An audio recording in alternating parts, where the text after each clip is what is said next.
Eto mga idol, panoorin natin si Kuya mga idol na nag-trending sa kanyang kinanta na Minamahal, I think.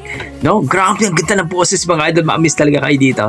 So let's go. Panoorin natin dito kay Arellano de las Alas Alin. Let's go. Ayan na. Mukhang may birthday ata pa.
Ayun po mga idol, grabe.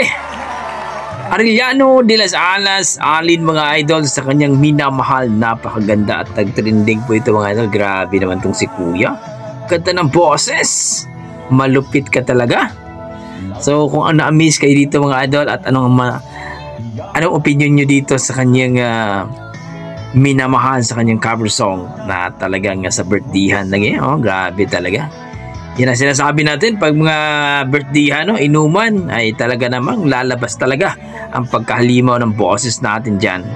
So kayo mga idol, ang masasabi nyo sa kanyang performance, sa kanyang boses, please comment down below mga idol. At sana huwag nyo kalimutan, pakipollow po ang Facebook page ni Arellano de las Alas Alin.